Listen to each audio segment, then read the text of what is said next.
이번에는 서울시 7급 보겠습니다. 7급 문제. 우리가 이제 몇 개 이 문제 통해서 외워야 될 것들이 좀 있어요. 좀 집중해서 보겠습니다. 1번 문제는요. 동아시아에서 처음으로 아슐리안형 주먹도끼가 발견이 되었대요. 그러면서 중간점에 보니까 동아시아 지역의 찌개 문화로 그러면서 두 개 다 나왔죠. 아슐리안형 주먹도끼와 동아시아 찌개. 어디서 나왔어요? 경기도 연천 전곡리죠. 너무 직접적으로 물어서 좀 당황스럽기도 한데 하여튼 이제 2번이 답입니다. 그러면 이제 1번이 답이 되게 하려면 위에 자료에 어떤 것들이 들어가면 좋을까요? 공주석장리에선 무엇이 발견됐습니까? 일단 거기 빅3 하나 써보세요. 공주석장리 하면 나와야 되는 거 꼭 3개. 일단은 막집 자리 있었죠. 그 다음에 또 불을 사용하였다는 불뗀 자리라고도 하고 화덕 자리라고도 하는데요. 그것도 있었고 또 주술적 의미의 예술로 그죠, 개 모양의 석상, 그죠, 개 모양의 석상이 또 발견이 되었죠. 그러니까 이제 발견된 거 얘기할 땐 그렇게 이제 3가지인데 또 하나 발굴 시기 때문에도 매우 중요하죠. 언제 발굴됐어요? 일단은 남한 최초다. 박정희 정부 때. 3번이 답이 되려면 뭐겠어요? 매장이라는 단어나 흥수아이 이러면 되겠죠. 4번에 단양 상실이 발견을 해서 뭐가 발견됐을까요? 맞아요. 인골, 사람뼈가 발견됐습니다. 근데 특별히 이게 이제 사람뼈 발견된 것 중에서 상실이 바이그늘은 중요해요. 이게 남한에서는 처음으로 인골이 발견됐거든요. 그럼 여러분 한반도 최초는 어딘지 아세요? 한반도 최초? 혹시 기본서 있으시면은 기본서의 45쪽 보세요. 기본서의 45쪽에서 한반도 최초는 뭔가 한번 찾아보세요. 아마 그 맨 위에 표가 있을 거예요. 뭡니까? 무슨 동굴? 덕천 승리산 동굴이죠. 덕천 승리산 동굴. 우리가 혹시 그 상승령 만두 이렇게 외우셨으면은 상승이 제일 앞이에요. 그죠? 상은 남한 최초고 승이 이제 두 번째에 있는 것이긴 하지만은 승이 바로 한반도 최초입니다. 그래서 잘 외우신 분들은 상승령 만두를 잘 외우셨으면은 상승을 거꾸로 하셔도 괜찮아요. 승상입니다. 그렇죠? 승상 순서예요. 승상. 81년에 단양 상실이 바이그늘 유적에서 사람뼈가 발견이 됐습니다. 2번 문제 가시죠. 주전도감 동그라미 중간점에 은병이란 말이 있네요. 은병이라고 안 주어도 맨 끝에 은일근과 우리나라 지형이라는 말로 이게 은병인 줄 우리는 알아요. 그렇죠? 그렇다면 답은 뭐가 돼야 되겠어요? 답은 4번의 해동통보보다는 이게 답은 맞아요. 그렇지만은 문제 수준이 이러면은 안 되겠죠. 그렇죠? 해동통보보다는 여러분이 좋은 답을 한번 만들어 보세요. 그러니까 아니 자료가 화폐인데 답을 화폐로 하면 어떡해. 그렇죠? 그럼 답은 어디서 나오면 좋겠어요? 최소한 7급이라고 하면 어느 정도 답이면 좋겠어요? 아무리 못해도 별무반이 나와야 되지 않겠습니까? 한번 써보세요. 답이. 같은 왕 때 화폐가 나오면 답이 군사조직 별무반 정도는 나와줘야지. 또는 관악지능책으로 서적포가 답이거나 또는 조금 더 어려운 남경 개창도감 설치 이런 게 나오거나 그 3개 알아두세요. 똑같이 안 나옵니다. 제가 지금 말씀드리는 것처럼 나오지. 별무반이 답이거나 서적포가 답이거나 남경 개창도감이 답이겠죠. 건원종보는 성종 때죠. 그래서 같은 사람이 낸 거라니까 느낌이 팍 와. 네. 상평통보는요. 상평통보는 인조 때, 조선 인조 때 처음으로 제조가 되었지만은 그건 어쩔 수 없이 제가 말씀을 드리는 것이고 그냥 발행되었다 하면 숙종으로 푸시면 되겠어요. 숙종. 그러나 처음 발행 그러면 그때는 조금 긴장을 하셔서 숙종이 아닌 문제일 수 있어요. 조선통보는 조선의 세종이죠. 예, 3번 문제. 가를 역을 피하는 것을 3건이와 최근에 요 사료를 우리가 한번 해본 적이 있었어요. 그렇죠? 그래가지고 군대 가기 싫으니까 학교 가는 거예요. 그 학교가 뭐예요? 향교죠. 향교. 근데 그렇게만 해도 우린 충분히 푸는데 가운데쯤에 아주 정확한 우리가 또 아는 단어가 있어요. 훈도 교수. 교관이 파견됐잖아요. 여러분 교수 운도가 나오면 부목구년에 하나씩이 답이라고 했어요? 근데 부목군연에 하나씩 둔다라는 걸 여기서는 지금 그렇게 표현하지 않고 어떻게 했어요? 군연의 인구 비례로 정원을 배정하였다. 이렇게 한 거예요. 그게 답이 1번인데 비교적 많이 나오는 표현은 오히려 부목군연에 하나씩 둔다 하죠. 근데 이제 우리가 어차피 하고 있는 거니까 좀 정확하게 한번 해봅시다. 부목군연에 하나씩 둔다 그랬는데 부목군연은 크기가 달라요. 인구수가 좀 다릅니다. 부와 목이 많겠죠. 부에도 하나, 목에도 하나, 군에도 하나, 현에도 하나. 근데 학교 크기가 좀 달라. 부에는 큰 하나가 있죠. 그죠? 부와 목 써보세요. 부, 목. 부와 목에는 그래서 정원이 좀 커요. 70에서 90명입니다. 부에서 목은 70에서 90명. 근데 왜 이렇게 되느냐? 다 인구 비례라니까요. 그 다음에 군은 50명. 현은 30명. 그렇게도 이제 해주세요. 여기 오늘 7급 하시는 분들이 많은 것 같아서 말씀드리는 거예요. 부목은 70에서 90명, 군은 50명, 현은 30명. 그렇게 이제 숫자로도 나올 겁니다. 답은 1번인데 이번에 천민이 입학이 허가됐느냐? 그렇지 않습니다. 그럼 누가 입학했을까요? 향교에는 일반 평민들, 그죠? 뿐만이 아니라 양반도 입학할 수 있습니다. 그러니까 뭔 뜻이냐면 양인이면 다 되는 거죠. 그죠? 예. 국가의 사액을 받으면 면세 특권이 주어지는 것은 서원이겠죠. 그래서 말 그대로 사액서원이라고 하잖아요. 동그라미 4번의 별표. 여기에서 우리가 한 개념을 하겠습니다. 이 문제에서 뭐 그런 표현을 쓰진 않았는데 좀 어려운 말인데요. 처음 설명해 드려요. 직부법이라는 게 있습니다. 직부법. 이게 뭐냐면요. 공부를 잘해. 학교에서 공부를 잘해서 성적이 있으면은 1차 시험 면제 뭐 이런 거예요. 1차 시험이 초시잖아요. 면제되면 어디로 가요? 복시로 가겠죠. 뭐 그거 가든가 아니면 그 대과의 경우에는 아예 전시까지 가는 뭐 이런 경우들도 있기도 하고 그랬었어요. 근데 잘 보세요.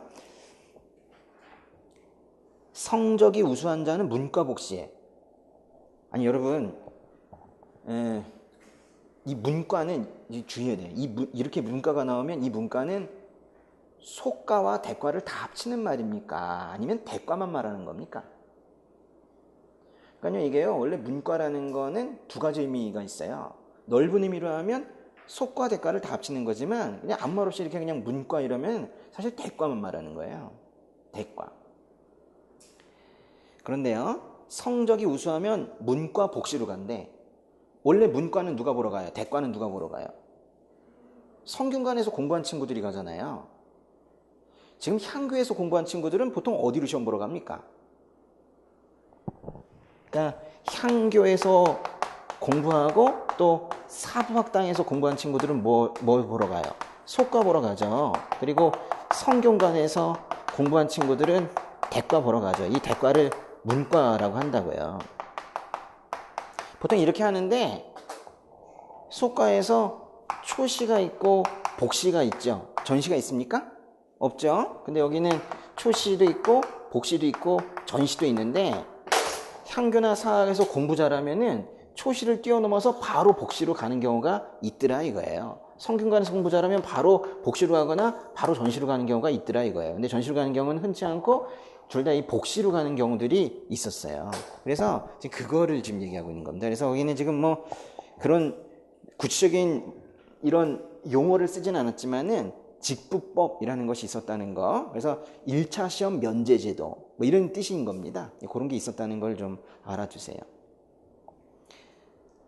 그러나 향교에서 공부 잘했다고 바로 대과로 간다는 건 좀 그렇다. 근데 이제 이걸 이제 또 따지겠죠. 이 문과를 그렇게 해석하지 말고 소과까지 해당하는 걸로 본다면 또 답이 될 수 있지 않겠는가. 또 이렇게 또 따지는 분들도 있을 것 같아요. 4번 보겠습니다. 한국 고대 사회 문화의 일본 전파. 아직기 동그라미. 아직기초 한자를 전해줬죠. 아직기는 한자를 전해준 사람이죠. 불교 동그라미. 불교를 전해준 사람은 불놀이 놀이사치계잖아요. 놀이사치계. 그런데 오늘 하나 좀 더 알려드릴 게 있습니다. 아직기는요. 아직기만 나오는 문장은 별로 없어요. 시험에. 아직기는 꼭 누구랑 같이 나오냐면은 논어 전해준 사람 있죠. 논어. 누구예요? 왕인 있죠. 왕인. 그래서 이제 보통 이렇게 한번 써볼래요? 아직기와 왕인은. 보통 그렇게 나와요. 아직기와 왕인은. 뭘 전해줬다고 하면 좋을까요? 생각해보면요. 아직기가 한자 전해줬는데 왕인은 논어도 가르쳐주고 논어도 갖다주고 천자문도 갖다주고 그랬어요. 사실 책 몇 권 갖다준 건데 이걸 그래요. 근데 그 두 사람을 다 합치면 뭘까요? 한자 천자문, 아니 왕인은 천자문을 갖다, 논어와 천자문을 갖다 주고 아직은 한자 갖다 줬으면 비슷한 거 아닙니까? 그죠? 한자 공부하라는 거. 그래서 이제 보통 두 사람이 한 일이 비슷해가지고 뭐 논어와 천자문과 유학과 한자 이런 것들이 이제 간 거예요. 그래서 이제 아직기와 왕인을 같이 쓸 때에는 천자문과 유학을 전해 주었다 이런 표현도 쓰고 논어와 유학을 전해 주었다 이런 표현도 써요.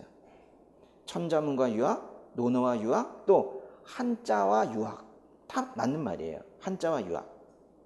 계속 들어가는 말이 뭐예요? 유학.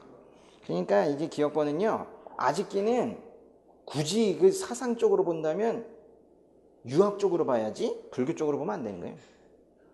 니은번 다카마스 무덤에 영향을 준 거는 수다. 그죠? 고구려 수산리 고분벽화잖아요. 그건 가야 쪽이 아니라 고구려 쪽이겠죠. 디귿번 신라 사람들은 배 만드는 기술, 제방 쌓는 기술, 조선술과 축제술을 일본에 전해 주었지요. 디귿번은 맞는데요. 거기 제방을 만드는 축제술 밑줄. 그래서 그거에 영향을 받아서 일본에 만들어진 게 뭐라고요? 한인의 연못이라고 그랬죠. 한인의 연못. 디귿은 맞고 일본에 고구려 승려 해자는 쇼토쿠 태자의 스승이 되었는데 쇼토쿠 태자의 스승 동그라미 한 명 더 해두시죠. 누가 있어요? 백제의 해총. 그죠? 백제 해총. 확실하게 해둬야 돼요. 이게 맞는데도 막 한참 있으면 안 되잖아요. 그죠? 고구려 승려 해자, 백제 승려 해총. 예. 5번 제 사공학식이라고 이게 줄 필요가 없는데 그죠? 문제에서 오히려 그냥 기억, 니은, 디귿까지 푸는 게 더 나을 수 있는데 우리 이건 다 외우고 있습니다. 그죠? 10월 유시는 1972년이겠고 100억 불과 1000불은 모두 1977년입니다. 그렇죠? 그랬으면 더 좋았을 거 그랬어요. 근데 뭐 이건데요. 뭐 다 유신 체제를 이런 식으로 된 거예요. 통일지역 국민회의 간접 선거 맞죠? 비상계엄하에 제정된 국민투표로 확정된 헌법이 바로 유신헌법입니다. 많은 사람들이 긴급조치로 투옥 혹은 해직됐겠죠. 답이 4번이네요. 한일협정 동그라미. 한일협정, 한일회담, 한일기본조약. 이건 몇 년도예요? 1965년이죠. 너무 문제가 중복되지 않습니까? 그렇죠? 6번에 개항 이후 경제 상황이다. 시간순으로 바르게 나열한 것은 그랬어요. 청상인들이 내지 통상권을 획득했대요. 이거는 아마도 1882년에 그 조청상민 수륙 무역 장정인 것 같죠. 조청상민 수륙 무역 장정은 82년입니다. 이모군란 직후. 일본인 재정구문의 이름은 메가타겠죠. 메가타가 화폐 정리 사업을 추진한 것은 1905년일 겁니다. 디귿번에 대한천리은행 별표. 사실 최근 문제에도 여러 문제에서 나왔었는데 이제 꼭 좀 외우셔야 돼요. 일단 크게 본다면 대한천리은행은 대한제국이에요. 광무개혁 때입니다. 광무개혁은 몇 년부터 몇 년까지인가요? 1897년부터 광무라는 거 쓴 게 1907년이겠지만 사실은 러일 전쟁이 일어나게 되면 그땐 개혁이고 뭐고 없어요. 그래서 대한제국의 광무개혁이 제대로 이루어지는 건 사실 1897년부터 약 한 1904년이나 5년 뭐 그때쯤일 거예요.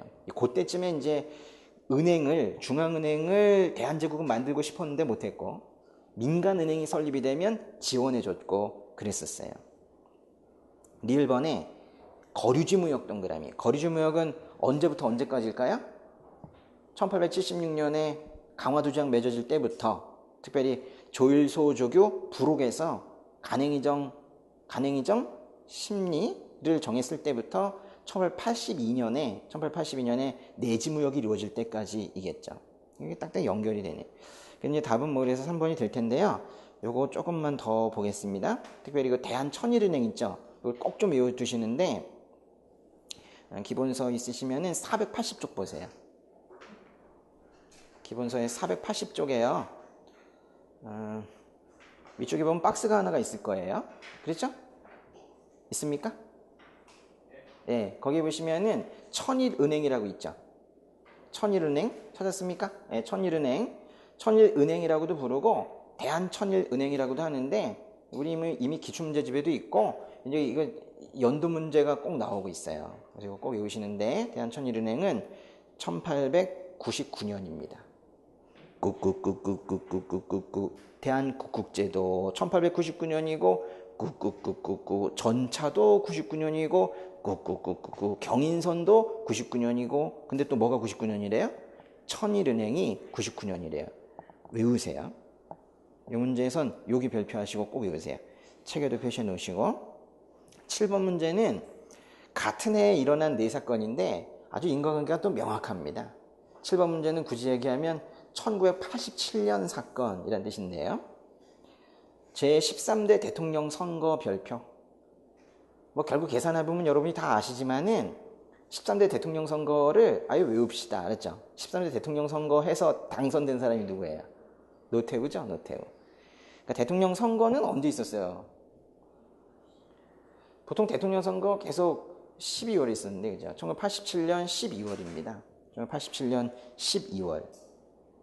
12월 16일에 있었고요. 그때 노태우가 대통령으로 당선이 되었고 4.13 후원 조치는 1987년 4월이죠. 박종철 고문이 더 먼저 있었습니다. 여러분 1987년이 박종철로 시작이 됩니다. 1987년 1월이에요. 1월 14일. 그 박종철 고문치사가 1월에 있고 4월에 4.13 후원 조치가 있어서 6월에 항쟁이 일어난 거예요. 그러니까 리을번에요. 민주헌법쟁취 국민운동본부. 일단 거기 앞에 6글자가 중요하다고 그랬죠? 6월 민주항쟁은 처음부터 끝까지 구호가 이겁니다. 민주헌법쟁취. 직선제 개헌해달라. 이거잖아요. 그 6월 항쟁을 주도하였던 그 단체가 바로 민주헌법쟁취 국민운동본부인데 민주헌법쟁취 국민운동본부는 이 국민운동본부가 한 것이 바로 6월 10일 날 60국민대회라는 거예요. 민주헌법쟁취 국민운동본부가 한 게 뭐다? 60국민대회. 근데 뭐 그 뒤로는 전국적으로 퍼졌기 때문에 이제 이 단체보다는 전국적인 규모여서 여기저기 더 나오겠지만요. 그러려면은 6월 10일에 민주헌법쟁취 국민운동본부가 60국민대회를 주도하려면 그 전에 만들어줘야 되겠죠. 이 단체는 1987년 5월 말에 5월 27일에 만들어졌습니다. 5월 말에. 리을번의 별표. 예. 민주헌법쟁취 국민운동본부의 결성. 그러니까 60국민대회 이런 표현으로 내지 않고 그걸 주도하는 단체가 미리 좀 만들어졌다. 예. 5월 27일. 8번. 산미증식계획과 토지조사 사업은 항상 정답과 오답을 나눠 가지는데요. 옳지 않은 것은 그러면 이 문제뿐만이 아니라 다른 문제도 거의 대부분 그러니까 미리 토지조사 사업과 관련된 게 있으면 오답으로 골라야지 이렇게 마음 먹고 보시면 돼요. 이번에 황실의 땅 등 모든 국유지는 물론 황무지나 소유관계가 불분명한 문중의 공유지 등 그런 것들은 모두 총독부가 가져갔다. 뭐의 결과예요? 토지조사 사업의 결과죠. 그래서 틀린 겁니다. 동그라미 2번 자체가 뭐 사실관계가 틀린 건 아니에요. 근데 이거는 산미증식계획과는 관련이 없어요. 1번에 쌀은 다 나가니까 우리는 오히려 만주에서 꺼끌꺼끌한 잡곡 동그라미. 우린 그걸 먹고 살았고. 4번에 수리조합비 동그라미. 산미 증식한다면서 저수지 축조 비용을 너무 많이 받아가지고 힘들었다는 얘기고. 4번 웃긴 얘기죠. 지주들은 일본으로의 쌀 수출을 통해 이런 식으로 이해할 수 있어요. 그래서 이게 쌀이 다 나가는데 지주들의 입장에서는 오히려 쌀을 판 거 아니냐. 동그라미 4번에 쌀 수출 동그라미. 그래서 산미증식계획에서 이 지주들의 입장으로는 당시에요. 지금 산미증식계획은 우리가 다 피해만 본 것처럼 하고 있지만 사실은 많은 자료에서 우리나라 지주들 중에서 그 당시에 그래서 엄청나게 돈 벌었다는 증거들이 많이 있어요. 지금 그 얘기 좀 하고 있는 겁니다. 알아두시고, 그 다음에 9번에 조선 초기 대외관계. 신숙주 동그라미. 신숙주는 일본에 다녀온 뒤 세종 때. 그죠? 세종 때. 근데 나중에 해동제국기를 쓴 거는 성종 2년 1471년이다. 맞습니다. 답이 1번이고요. 2번은요. 너무 웃긴 오답인데 계속 이 오답으로 나오고 있어요. 대마도주가 무역을 요청해오자 벼슬을 내려 조선의 신하로 삼고 뭐뭐뭐를 무역을 허용했다. 이건 지금 세종 때의 삼포개항을 말하는 건데 웬 부산, 인천, 원산. 그죠? 뭐예요? 부산포, 제포, 연포죠. 부산포, 제포, 연포. 3번도 재밌어요. 태종은 요동수복을 포기하지 않고 그랬어요. 뒷부분은 뭐 괜찮은 것 같은데 요동수복을 포기했지요. 그래서 태종이 요동수복을 포기했기 때문에 명과의 관계가 호전됐다고 그랬습니다. 뒷부분은 맞나요? 삼남지방의 향리와 부민을 대거 북방으로 강제 이주시켜 압록강 이남 지역의 개발을 추진했다. 이걸 뭐라 그래요? 사민정책. 사민정책은 태종도 되고 세종도 되고 중종도 되고 많은 사람들이 있기 때문에 이건 나오면 웬만하면 맞다고 하시면 돼요. 근데 태종에도 쓸 수 있어요. 4번에 웃긴 얘기예요. 여진족 동그라미. 여진족에 대해서는 교린 정책을 두었죠. 교린은 무엇과 뭘 합친 거예요? 회유와 강경을 합친 거죠. 근데 여기 보시면은 포섭 정책 밑줄. 그게 바로 회유책을 말하는 건데 회유책만을 했다. 이러면 안 되는 거예요. 회유와 강경을 왔다 갔다 하는 게 교린이니까. 국경지역에서 무역을 허용하고 무역 허용한 건 맞아요. 무역 허용 밑줄. 그래서 뭘 설치해줬죠? 무역소를 설치해줬죠. 또 조공과 귀화를 권장했대요. 그래서 귀화라는 게 귀순장려 얘기죠. 또 하나의 회유책은 뭐가 있어요? 북평관이 있죠. 북평관. 사신 접대 장소도 만들어줬는데 북평관이고 또 하나의 회유책이 바로 토관제도입니다. 토착민을 관리로 삼는 토관제도. 회유책 4개 정도는 외워야 돼요. 무역소, 북평관, 귀순장려, 토관제도까지. 그러나 이 문제의 오답처럼 강경책이 있잖아요. 강경책이 뭐가 있어요? 사군육진이죠. 사군육진 강경책이 있는데 어떻게 포섭정책만을 했다고 하느냐. 그런 문제고요. 10번 군현 밑에는 면리통을 두고 5집을 1통으로 편제했다. 이게 뭐 같아요? 오가작통법 같죠? 근데요, 오가작통법은 5집을 한 통으로 했다. 이러면 좋은데 5집을 한 통으로 했다는 말은 뒤에 붙는데 그럼 너무 문장이 짧잖아요. 그러니까 앞에다가 이런 말을 붙였단 말이에요. 그러니까 앞에 말을 외워야 할 것 같아요. 괜히 이런 것들 때문에 시간 더 또 막 한참 보고 있고 이러지 말고 군현 밑에 뭘 둬요? 그러니까요. 군, 현 밑에 면리통 두는 거예요. 군과 현 밑에 면리통. 이 구조를 외우세요. 그래서 5집이 그럼 통이 뭐냐 그랬더니 5집을 한 통이라고 한대. 군현 밑에 면리통, 통이 뭐냐? 5집. 이런 뜻이에요. 딱 요 구조로 시험에 계속 나왔었어요, 사실. 그래서 이제 외우자는 건데 기본서 잠깐 볼게요. 기본서에 345쪽 보세요.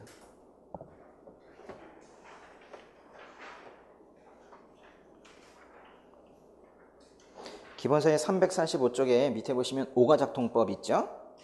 거기에 첫 줄 보세요. 기본행정구역은 부목군현으로 구역하고 그 다음에 뭐라고 그랬어요? 군현 아래 면리통을 두고 5호를 하나의 통으로 편성했다. 사실 이 표현 그대로 시험에 나왔었고 이게 지금 조금 뭐 약간 다른 표현으로 나온 거예요. 구조를 외우세요. 군현 아래 면리통 5집이 한 통. 니은번에요. 네, 10번의 니은번. 수령은 자기 출신 지역에 부임하지 못하며 이런 걸 우리가 상피자라고 하죠. 예. 각도에는 관찰사를 파견했다. 맞겠죠? 디귿번에 향리는 수령 행정실무를 보좌하였으며 아전으로 신분이 격화되었다. 아까 구급에도 있었는데요. 그죠? 세습적인 아전이 되었다. 기역, 니은, 디귿이 다 맞네요. 근데 니을번 보시면은 경제소 동그라미. 경제소가 지방민 자치입니까? 향촌 자치입니까? 오히려 중앙집권과 어울리는 말인데요. 그렇다면 경제소는 무슨 기능을 하는 거죠? 일단은 이렇게 표현할 수 있죠. 경제소에게 잘 어울리는 말은요. 일단 중앙집권. 한번 써보세요. 중앙집권. 이라는 말이 뭐 앞뒤에 들어가면 잘 어울릴 텐데 전혀 다르게 써놨고. 두 번째, 이런 표현도 잘 어울릴 수 있어요. 유향소 통제. 유향소를 통제하기 위하여 경제소 설치 이렇게, 그죠? 유향소 통제. 그런 표현도 맞는데 아주 많이 나오는 표현이 뭐냐면 유향소와의 업무 연락기관이에요. 업무 연락. 유향소와의 업무 연락.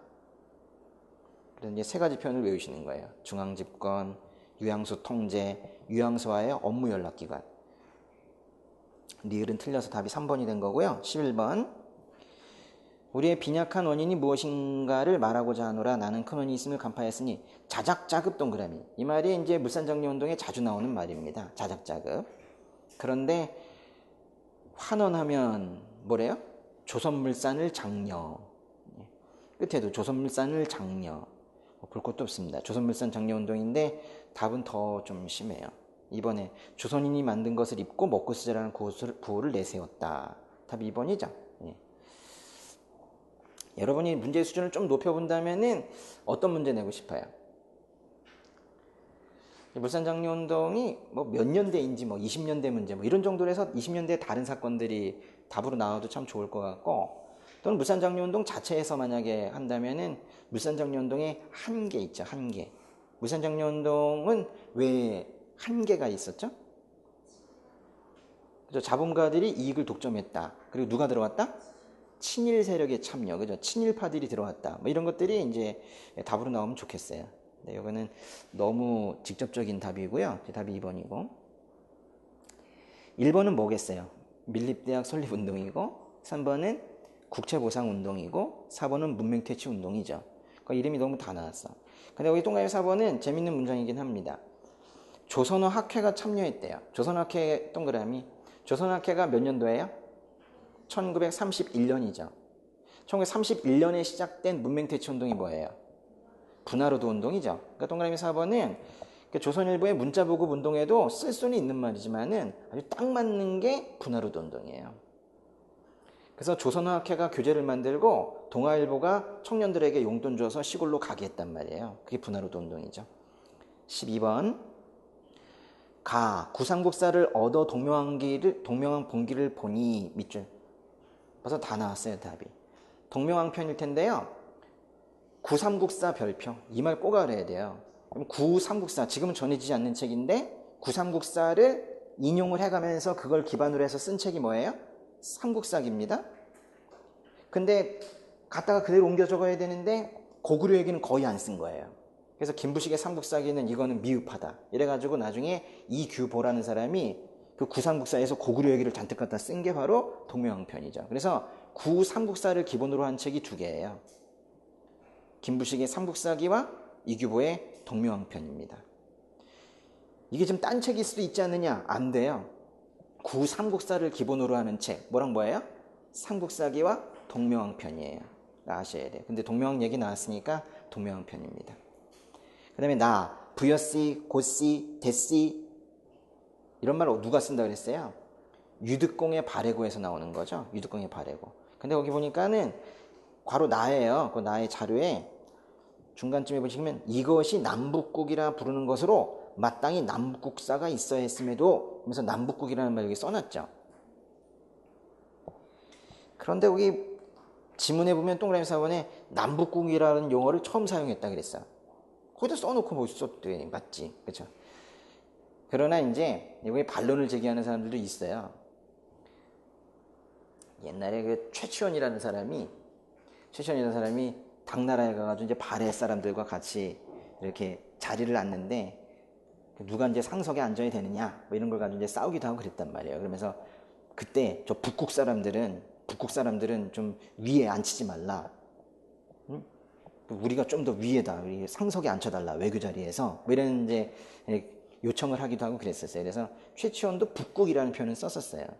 그런데 남북국이라는 표현은 유득공이라는 사람이 처음 썼다. 이렇게 얘기를 하는 거예요. 나왔으면은 하는 겁니다. 그 다음에 이제 1번의 고구려 계승은 너무 당연한 얘기고 3번의 발해사가 우리 역사로 인식된 것도 마찬가지입니다. 맞는데 좀 너무 쉬워요. 7급에 이런 문장은 전 처음 봤습니다. 근데 2번이 답인데요. 편연체는 아닙니다. 가와 나 중에서 뭐가 편연체가 아니에요? 둘 다 아닙니다. 그죠? 네. 가는 이규보의 동명항표는 뭐예요? 시. 그죠? 아주 중요한 거예요. 시예요, 시.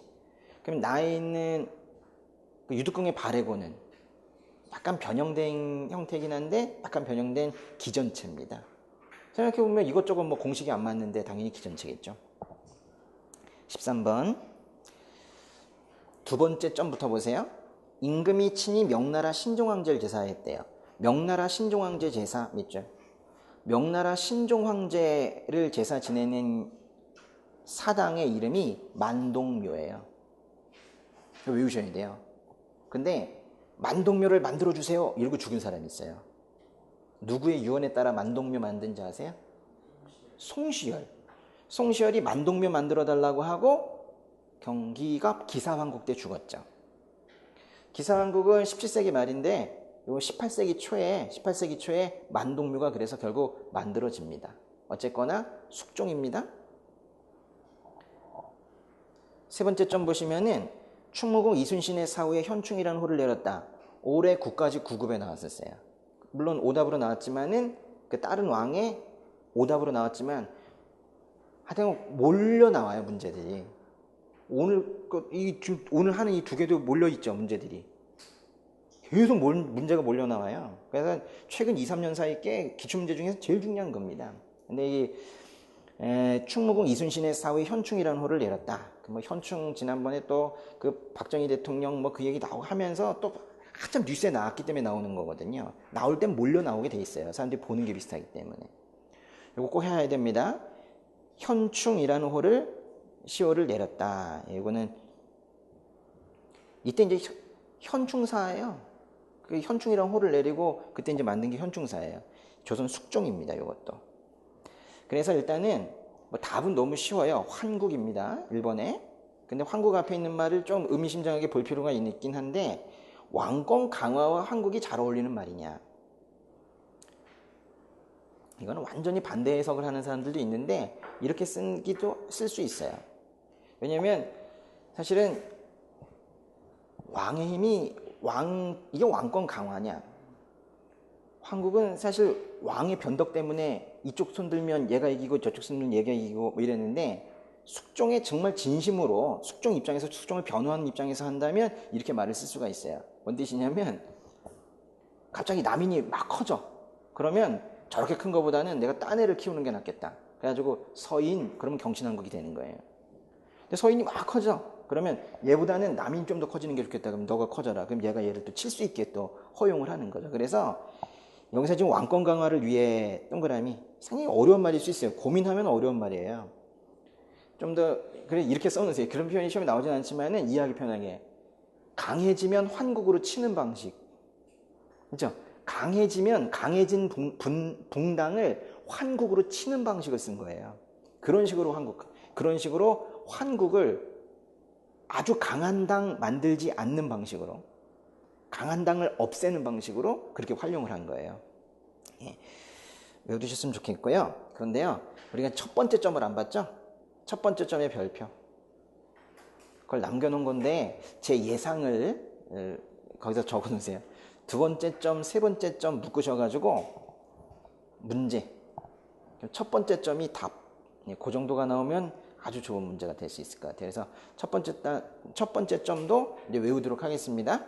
이거는 시험에서 다뤄지지 않던 거예요. 보시면은 답으로 나온 적은 한 번도 없습니다. 노산대군이 누구예요? 바로 단종입니다. 그래서 이때까지만 하더라도 노산군이 일기를 했어. 그 실록을. 노산군 일기. 근데 그걸 갖다가 단종으로 이때 올려준 거예요. 그래서 지금도 단종이 된 거죠. 그러니까 아주 한동안 노산군이라고 했다는 거죠. 노산군을 단종으로 올렸다. 누구예요? 조선 숙종입니다. 그거 알아두시고. 동그라미 2번은 수원화성 정조겠죠? 수원을 좋아합니다. 그 다음에 명예 요청을 수용해서 중국의 원병을 파견했다. 이게 뭔 얘기일까요? 중국의 원병을 파견했다. 이게 상당히 포괄적으로 쓴 건데 중국이 그 중국이냐? 저 위에 저 만주 쪽 얘기하는 거냐? 사실 또 논란이 있을 수 있는데 어쨌거나 광해군일 것 같아요. 그 다음에 4번에 균역법 시행은 영조이죠. 근데 너무 웃긴 게 그래놓고 14번이 균역법 문제예요. 14번에 보시면은 백성들이 두 필의 응력에 괴로워하기 때문에 그 패단을 줄이려 했으나 두 번째 문장에 이에 일필을 감하고 염, 선에 세를 두어 전체가 다 균역법이죠? 균역법.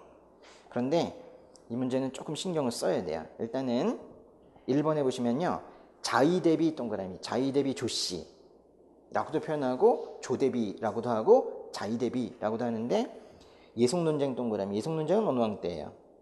현종 때죠? 명과 후금의 사이에서 중립외교 정책 누구예요?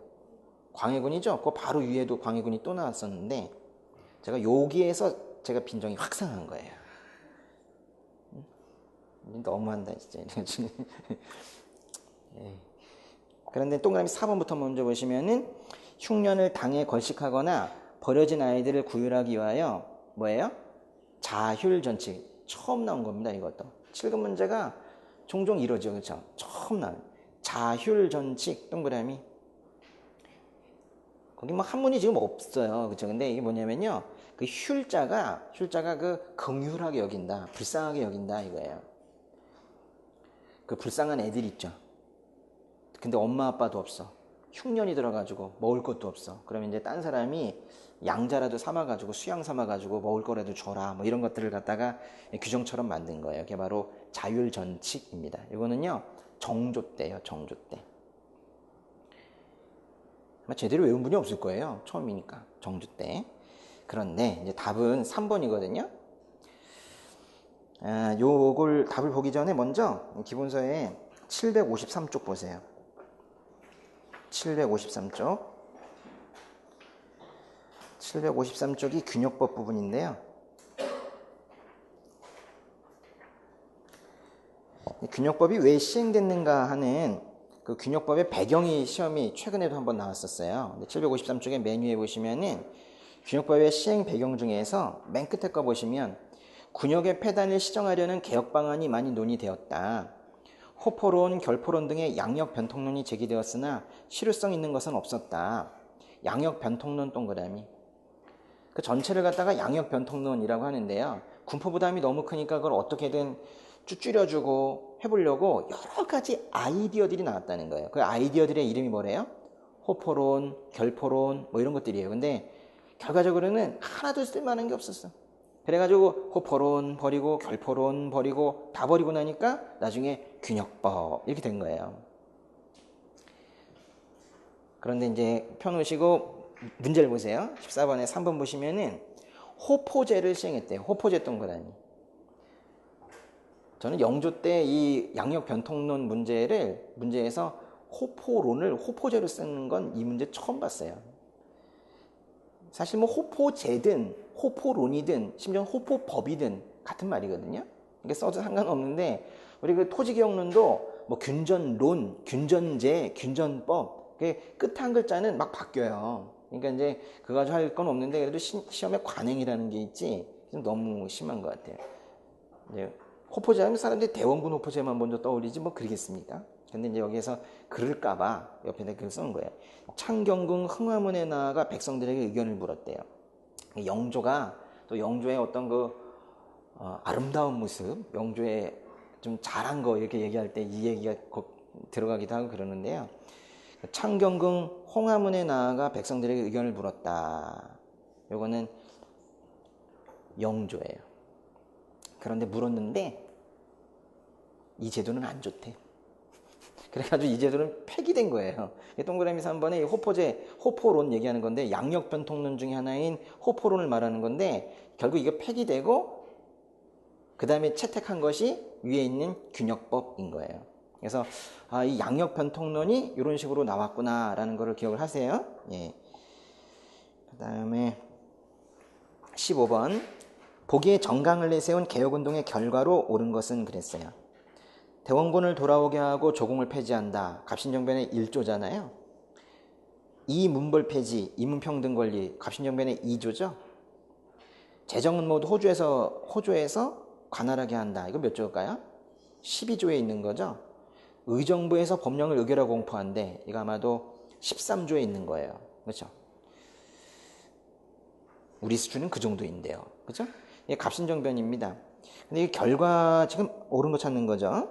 4번에 보시면은 청일 양국은 군대를 파견할 때 상호 통복키로 합의했다. 무슨 조약? 텐진 조약. 그래서 답이 4번이 된 겁니다. 1번은 무엇의 결과일까요? 이모곤란의 결과겠죠? 2번은 뭐 딱 뭐의 결과라고 표현하기는 좀 뭐 그럴 수 있지만 그래도 무엇 이후에 간 거예요. 1차 수신사, 2차 수신사 다 강화도 조약 이후에 간 거고 조사시할단도 조금 거리가 있긴 하지만 그래도 2번은 그냥 하나만 얘기해봐라. 이건 무엇의 결과냐? 그럼 강화도 조약이라고 얘기하면 될 것 같아요. 3번은 사실 뭐의 결과라기보다는 뭐에 반대한 거예요. 전칙약이 들어와서 그 결과 반대하는 상소가 올려진 것이죠. 16번 1948년 남북협상. 48년 4월의 남북협상. 어떻게 뭐 달리 해석할 방법이 없죠. 이렇게 줘버렸으니까. 옳은 것은 무엇이냐. 남북협상은 48년 4월입니다. 근데 거기 보세요. 기억번에 1차와 2차 사이. 1차와 2차 사이 우리 얼마나 외웠습니까? 이제 1차가 언제예요? 46년 3월이고 2차는 47년 5월이고 당연히 아니지. 그 사이에 좌우합작 7원칙이 있어요. 그렇죠? 니은번의 좌우합작 7원칙은 46년 10월에 있거든요. 10월에 좌우합작 운동은 46년 7월부터 시작이 되었지만은 이 7원칙이 발표된 건 46년 10월에 있었어요. 그러니까 기억이 아니면 니은은 당연히 아니어야 돼요. 그렇죠? 기억 그 1차, 2차 사이에 있는 게 니은이니까. 디귿번은 김구, 김규식이 같대요. 맞겠지 뭐. 그죠? 네. 제가 오늘 너무 감정 표현을 합니까? 사실 너무 좀 화가 났었어요. 이게 지금 말이 안 돼. 그렇지 않습니까? 뭐 어떤 문제는 괜찮은 것도 있는데 정성을 많이 다해야지. 우리 진짜 우리 얼마나 정성을 들여서 공부하고 있는데 이 출제자들이 이렇게 하면 되겠습니까? 1번에 회의 결과 미소 양군의 철수를 요구하는 결의문을 채택했다. 여기 보시면요. 미소 양군 철수 동그라미. 그 남북협상은요. 사실 이건 너무 미화하고 있는데 역사에서 사실 북한에 가서 당한 거거든요. 근데도 가가지고 뭐 합의를 했대. 그래서 김일성을 자꾸 띄워주려고 그러고 있지만은 사실은 그래도 합의한 걸 그래도 아주 이쁘게 포장을 하면 두 개예요. 미소 양군 철수와 또 하나는 남한 단독 정부 수립 반대. 남한 단독 정부 수립 반대. 그렇지만 김구와 김규식이 김일성한테 당하기만 한 거예요. 사실은 알겠다. 그래가지고 김규식은 나중에 돌아와가지고 너무 충격받아가지고 그래서 모든 거에서 그만두고 그랬잖아요. 김규식은 그 이후로 나오지도 않잖아요. 김구는 계속 했었지만. 어쨌거나 답은 4번입니다. 17번에 고려시대 신분제도에 대한 설명으로 가장 옳지 않은 것은 그런데요. 왕실과 혼인을 통해 외척이 되어 대대로 특권을 누리는 문벌 가문이 나타났대요. 나타났잖아요. 그게 바로 문벌 귀족이지 뭐. 그죠? 물론 나중에 권문세족도 이런 현상들은 계속 있었습니다. 이번에 미안해요. 고려시대 신분제니까 그 문벌 귀족이죠. 맞아요. 설명 틀린 게 없어요. 근데 이번에 상층향리 동그라미. 상층향리를 뭐라 그래요? 뭐 호장, 부호장 이런 사람들이 상층향리인데 제일 높은 게 호장이죠. 근데 그들이 과거학력률이 높았대요. 그럼 중앙의 귀족들 자식이 더 공부 잘하지. 그럼 거기 뭐라 그랬어요? 지방 세력 가운데. 당연한 거 아닙니까? 지방에서 그래도 제일 있는 집 자식이 얘네들인데 그렇지 않겠어요? 학원 다녔겠지 뭐. 3번에 서민이 손쉽게 출세하는 벼슬은 궁궐 동그라미. 궁궐에서 일하는 사람 뭐라 그래요? 중앙에서 일하는 사람 뭐라 그래요? 잡류나 설이라고 하죠. 근데 궁중에서 일하면 남반이라고 하잖아요. 남반. 그래서 그 옆에 보시면 궁궐의 잡무를 맡은 서리층. 일단 이 말도 어색해요. 근데 서리층이라고 한 건 비슷한 층이다 이런 표현을 써가지고 이거는 뭐 용서가 어느 정도 될 수도 있어요. 근데 정확하게 하면 이것도 아니에요. 근데 끝부분은 너무 틀렸어요. 그죠? 산관? 혹시 그렇게 부르지 않을까? 전혀 아닙니다. 산관은 여러분이 알고 있는 그 산관이에요. 뭐예요? 여러분이 뭘 알고 있죠? 근데 그걸 모르네. 상관은 한 두 가지 의미가 있구나. 그죠? 하나는 퇴직 관료의 의미가 있고, 또 하나는 실제 자리가 아닌 거 있죠. 그냥 뭐 이렇게 그 품계만 있는 그 유양품관 같은 그런 것들도 이제 산관이라고 그래요. 유양품관처럼 실직은 없는, 실제 자리는 없는 이런 것들도 상관이라고 하고, 또 이제 상관을 퇴직 관료를 말할 때도 상관이라고 하죠. 그러니까 그거는 지금 일을 안 하는 사람들이 어쨌거나 두 개 다. 근데 이게 지금 여기다 쓴 건 너무 웃긴 얘기죠. 답이 3번이고요. 4번에 광산에서 일하는 광부를 철간, 어부를 생선간, 소금 굽는 염간, 목축하면 목자간, 그리고 뱃사공 아까 뭐라 그랬어요? 진척이라고 그랬죠? 이거 알아두시고. 뱃사공이 시험에 2번이나 나오다니, 그죠? 18번에요. 첫째, 한국을 독립국가로 재건하기 위해 민주주의 임시정부를 수립한대요. 미소 공동위원회를 설치한대요. 뭐예요? 모스크바 삼상회의죠. 그럼 뭐 끝에 뭐 4개국 신탁통치까지 다 있어요. 그런데 이 문제는 사실관계를 조금 확인하자라는 건데 볼 필요가 있습니다. 이 문제에선. 답은 일단 3번인데요. 3번에 보시면은 신탁통치 모스크바 삼상회의에서 결정을 했죠. 그런데 신탁통치라는 말이 처음 나온 게 모스크바냐? 그건 아니라는 거예요. 여러분 예전에요. 사실은 이게 뭐 그러면 이거 공식적으로 얘기하면 그럼 뭐냐 그러면 한 얄타회담이 가장 가까울 텐데 신탁통치라는 말이 논의가 된 거는 가장 가까운 국제회담은 얄타회담으로 보시면 좋아요. 그런데 그것도 뭐 논란이 있을 수 있어요. 사실 뭐 루스벨트가 이미 1943년부터 얘기하기 시작했기 때문에 그래요. 43년이면은 여러분 오히려 그 카이로 회담 근처인데 사실 그때 이미 인두 콜스 있죠. 콜스가 그들 머릿속에는 신탁통치라는 거 다 있었어요. 근데 우리만 나중에 1945년 12월에 그 콜스가 신탁통치구나라는 걸 나중에 알게 되었죠. 그런 거예요. 루스벨트가 이미 미국에서 뭐 자기들끼리 다 얘기하고 있었던 거예요. 그러니까 이거 지금 이건 3번이 오답인데 이게 답인데 그러면 맞는 게 뭐냐? 그러면은 가장 가까운 그 국제적인 회담이라고 한다면 얄타 회담으로 외우세요. 얄타 회담. 그럼 저는 뭐 이렇게 좋아하는 답은 아닙니다. 1번에 45년 12월 모스크바 맞죠? 그 다음에 누가 참여했어요? 미영소. 너무 당연한 거죠. 미영이는 항상 들어가고 소련이 모스크바니까요. 그리고 정상이 참여한 게 아니라 외무장관이 참여한 것이죠. 예. 그런데 이것으로 인해서 결국에는 4번처럼 좌우 대립이 심화되었죠. 예. 19번. 19번 좀 이상해요. 어떤 문제인지. 예. 오래도록 후사를 이을 아들이 없어 2절에 관음보살 앞에서 기도를 했대요. 태기가 있어서 아들을 낳았대요. 한두 명이 아닐 거예요. 이런 애들은요. 그렇죠? 수천 명 될 거예요. 그런데 태어난 지 석 달이 안 되어서 여기 이제 시대 상황을 알려주는 단어가 나왔습니다. 백제의 견훤 동그라미. 백제의 견훤이 서울을 습격했대요. 견훤이 서울 습격했다면 이 서울은 분명히 경주 얘기예요. 그죠? 경주를 습격하니 성 안이 크게 어지러웠다. 근데 어려운 것은 이 사람 이름을 알아야지 그 사람의 아들도 아는데 여기 지금 아들 문제거든요. 거기 두 번째 문장에 보시면은 은함은 아이를 안고 2절에 와서 구하기 그랬죠. 은함 동그라미. 이 사람 압니까? 은함? 한번 더 보시죠. 은함의 아들이네요. 이웃나라 군사가 갑자기 쳐들어와서 그 견훤이 쳐들어온 거겠어요. 그죠? 견훤이 쳐들어와서 뭐 사세가 급박한지라 뭐. 근데 어쨌거나 이제 여기서 알 수 있는 것은 뭔가 신라 하대 사람인 거는 확실하게 알 수 있어요. 그죠? 그게 후상국시 때 그죠? 견훤이 쳐들어올 정도니까 이미 900년은 훨씬 더 넘어간 이런 상황이죠. 근데 보니까 그 견훤이가 쳐들어와 가지고 이 은함이라는 사람이 자기 아들을 거기 어떻게 했대요? 아니 둘 다 죽게 생겼대. 이 사람도 웃긴 사람이에요. 자식 때문에 둘이 피난 가다가는 둘 다 죽겠으니까 안 되겠다 이래가지고 이 사람이 맨 끝에 보니까 관음보살 뭐 아래에다가 애만 남겨두고 자기 도망갔대. 아빠가. 상당히 웃긴 얘기예요. 근데 갔다가 돌아왔어요. 나중에는. 이제 그래서 근데 애가 괜찮나. 얼마 만에 돌아왔냐면은 6개월 있다 돌아왔어요. 6개월 있다. 이제 돌아왔는데 와 보니까는 애가 뽀송뽀송하다는 거예요. 살아가지고 아주 살결이 고와가지고 뽀송뽀송하고 아직까지 그 아기 전 냄새가 나고 막 그렇다는 기록이 있는 거예요. 그 기록이 이제 뒷증에 나오는데 아주 상당히 변태적인 그런. 은함은 최은함인데요. 최은함인데 최은함의 아들이 최승로입니다. 최승로. 삼국유사에 나오는 최승로에 대한 그런 얘기예요.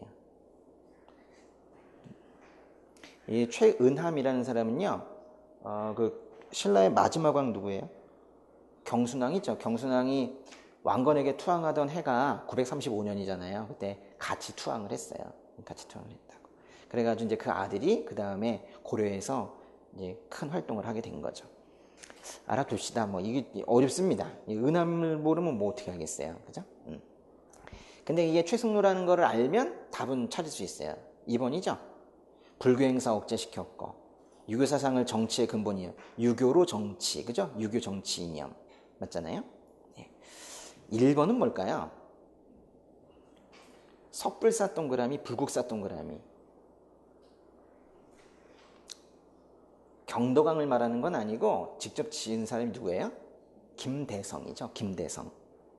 근데 이것에 대해서도 학계에서 말 많아요. 그럼 정말 김대성이 개인 의지로 정말 개인의, 그러니까 개인 목적이잖아요. 그렇죠?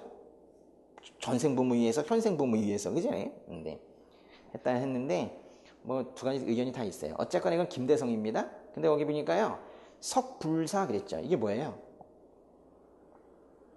석불사가 이게 석굴암인가? 맞아요. 석굴암이 창건 당시의 이름이에요. 석굴암의 창건 당시의 이름은 석불사예요. 알아두세요. 여기 지금 불국사가 같이 나왔으니까 그냥 그렇다 하는데 불국사가 안 나와버리게 되면 골치 아프지, 그쵸? 예. 석불사가 창건이 된 건 그러니까 언제예요? 경도강 때죠. 창건은 시작된 거니까요. 그 다음에 3번 독리산문. 여러분 그 선종의 종파들은요 끝이 무슨 산파 이렇게 끝나기도 하고 산문 이렇게 쓰기도 해요. 그래서 구산선문이라고 하는 거거든요. 그러니까 독리산문은 독리산파도 같은 말이에요. 예. 승려이자 음양 풍수설의 대가. 우리 이게 풍수지리 대가는 한 명밖에 몰라 사실. 그죠? 도선 아니 도선? 그죠? 이게 도선인가요?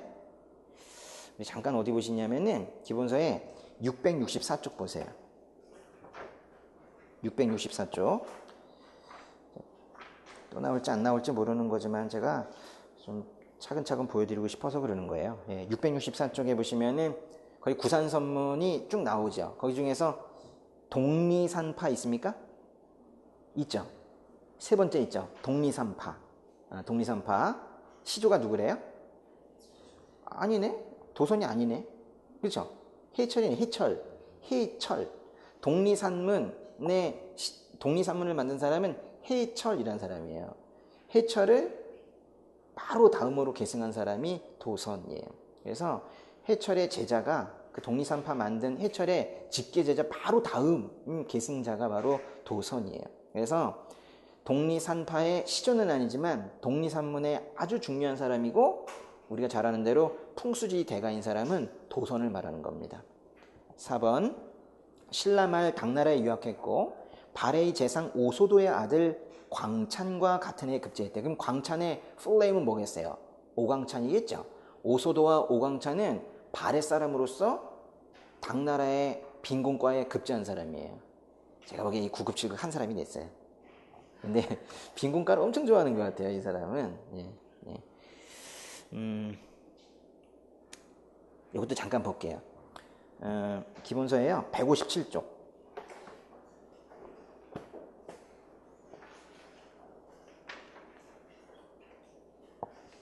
157쪽에 보시면은 그 표 위쪽으로 발해 사람들 있죠. 그 157쪽 메뉴에 보시면은 대표 유학자 세 번째 줄에 신라의 김은경이 당의 빈곤과에 최초로 합격하였으며 그 다음에 발해의 누구예요? 오소도, 고원고, 오광찬 등도 빈곤과에 급제했다 그랬죠. 국적을 알아야 될 것 같아요. 오소도, 오광찬. 네? 네, 국적. 그런데 여긴 너무 더 웃긴 게 지금 오광찬과 같은 해에 급제한 신라 사람이 누구니? 이건 좀 심하지. 근데 이제 어쨌거나 906년인데요. 906년에 같은 해에 급제한 사람은요. 이게 뭐 처음 나온 문제겠죠. 최언위입니다. 최언위. 이 사람은 최언위를 상당히 좋아해요. 최언위를 또. 그러면 오소도의 아들 오광찬이 시험을 더 잘 봤을까요? 최언위가 잘 봤을까요? 느낌상. 최연 위니까 더 적었겠죠. 20번. 보기의 문제점을 해결하기 위해 시행한 토지제도에 대한 설명으로 가장 옳은 것. 제가 좀 전에 한 그 농담이 진짜예요. 그랬죠? 근데 항상 이렇게 나와요. 광찬이와 최연이가 같이 봤는데 최연이가 위였다. 이렇게 나온다요. 20번에요. 조정의 사대부들이 겉모양으로는 서로 사이가 좋으나 마음속으로는 시기하여 심지어 은밀하게 중상하는 지경에까지 이르렀으니 이것은 사전이 함정이 되었기 때문이다. 그녀는 이러 겸병 동그라미. 여러분 겸병이 뭡니까? 토지에 토지를 덧붙이는 거. 그럼 겸병은 결국 이퀄 대토지예요. 겸병의 결과가 대토지입니다. 그 대토지를 우리 역사에서 농장이라고 하죠. 겸병이 더욱 심해졌대요. 뭔가 대토지가 아주 심하다 그러면 일단 느낌이 권문세족이어야 돼. 예, 근데 간악하고 흉악한 무리들은 요 표현은요 예전에도 한번 나온 적이 있었고 저도 동영상을 따로 낸 적도 있었어요. 보세요. 줄을 타놓고 군을 포괄하여 산과 내를 표지로 삼아 그랬죠. 그러니까요 뭐 다 넘어 막 그죠? 땅이 얼마나 큰지 이 동네도 내 거 저 동네도 내 거 이런 뜻인 거예요. 요게 이제 그 권문세족의 불법적인 토지 겸병으로 인한 대농장을 이렇게 약간 빗대어서 이렇게 얘기하는 거예요. 이런 표현 알아두셔야 돼요. 그리고 지금 줄을 타넘고 군을 포괄하며 산과 내를 표지로 삼아 이런 거 알아야 돼요. 그러면서 가가지고 다 내 거 그래요. 그러니까 원래 권문세족이 토지를 이렇게 토지를 얻는다고 할 때도 사실은 수주권을 얻어야 되는 거 아닙니까? 그럼 농장에 대해서 한번 생각해 보세요. 이번 권문세족이 어떻게 땅을 막 가져가요? 원래 그들이 토지를 지급받았다고 하면은 불법적이든 합법적이든 토지를 지급받았다고 하면 그거는 거기 민전에 주인들이 있는 것이고 수주권만 가져가야 되는 거잖아요. 그럼 수주권 땅이 그렇게 많다는 건가? 원래 농장을 하려면 원래는 또 그렇게 해야 되는 거예요. 그죠? 원래 농장 그것도 뭐 옳다고 하긴 그랬지만은 그죠? 그것도 바람직하다고 하긴 그렇겠지만은 원래 그래야 된다고. 근데 이제 권문세족들은 거기서 머물지 않고 좀 고려 말만 되더라도 벌써 고려 원간석기 말만 되더라도 이 토지 농사가 이제 잘 되기 시작할 때예요. 그 고려 초기에 1년 1작이 아니라 벌써 2년 3작 보급되고 하기 때문에 토지가 이게 영업이익이 많이 나는 그런 공장 같은 거예요. 그러니까 이걸 이제 얻고 싶잖아요. 그렇죠? 네, 그래가지고 이제는 이 땅을 진짜 가지고 싶어 해요. 다른 말로 하면 토지 겸병을 할 때 진짜 이 땅에 대한 소유권을 가지고 싶어 해요. 그래서 어떤 사람이 자기 토지 사전으로 가지게 되는 땅을 뭐라 그래요? 사전을. 민전이라고 하죠. 그러니까요. 여기 줄을 넘고 군을 넘고 시내 경계, 산의 경계를 넘어서 저기 다 내 거가 다 내 소유권이었으면 좋겠어. 그래가지고 이런 거예요. 여기도 민전, 여기도 민전, 나의 사전 이러고 싶은데 그 민전과 비슷하게 쓰이는 표현이 그 옆에 있는 조업전이라는 표현이에요. 조업전 동그라미. 표지로 삼아 모두가 이렇게 뭐라고 한다? 조업전. 예, 조업전. 자기가 소유하고 싶다라는 걸 이렇게 쓴 거예요. 근데 뭐 어쨌거나 다 뭐 그 농장이라는 건 좀 알 수 있겠어요. 근데 여기는 지금 문제가 뭐예요? 다 그 문제를 해결하기 위해 시행한 거. 농장을 혁파하고 무슨 법? 과전법 했겠죠? 1번에 전국의 토지가 재분배되었으며 관료들은 경기도 땅에서 150동그라미, 10동그라미. 이게 바로 과전법이죠? 150, 10이 바로 과전법입니다. 답이 1번입니다. 근데요, 이 오답들 되게 중요해요. 이 문제 아주 좋아요. 그래서 마지막 문제가 좋아요. 이번에 보시면 관료 등급을 18등급으로 나누어 전지와 시지를 지급하였으며 시지는 14등까지만 주었다. 세상에 이런 게 있는가? 있다. 여러분 그 기본서에요. 735쪽 보세요. 제가 언젠간 나온다고 하는 문제가 이거였는데요. 735쪽 보시면은 그 위쪽에 시정개정 경정전시과의 표 있죠. 응? 표. 그 18등급으로 나누고 그 몇 개씩 주는지 그 표 있잖아요. 근데 거기 보시면은 맨 밑에 있는 경정전시과 보세요. 문종 때 경정전시과는 전지는 꼭 차 있어요. 100부터 17까지. 그렇죠? 근데 시지는 50부터 5까지인데 끝에 4칸이 없죠. 그래서 15급 이하는 주지 않아요. 뭐를? 시지를. 그러니까 몇 급까지 줘요? 14급까지, 14등급까지 줘요. 그 얘기를 써는 거예요. 그러니까 동그라미 2번은 뭐에 대한 설명입니까? 경정전식과에 대한 설명이야. 아주 좋고요. 그런 차원에서 하나 더 알아야 되는 게 바로 4번이에요. 그 표랑 같이 보시면은 인품과 간품에 따라 최고 100결 동그라미, 20결 동그라미. 100에서 20까지래요. 그게 뭐겠어요? 잘 보시면은 목종 때 개정전식과가 전지가 100에서 시작하고 끝에 18급이 20으로 끝나죠. 아, 이거 처음과 끝을 다 외워두면 진짜 확실하게 풀겠어요. 그래서 동그라미 4번은 개정전식과입니다. 숫자로 외워야 돼. 3번은 현직관리에게만 토지가 지급된 건. 이게 뭐냐면 고려 전식과 문제로 한다면 경정전식과에 어울리는 말이겠죠. 답이 1번이 된 겁니다.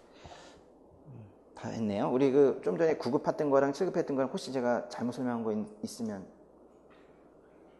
없어요? 질문. 한 번도 질문 받아본 적은 없어요. 네. 준비 잘 하시고요. 기출 문제는 고우나 미우나 항상 기본서처럼 생각하고 보셔야 돼요. 네. 수고하셨습니다.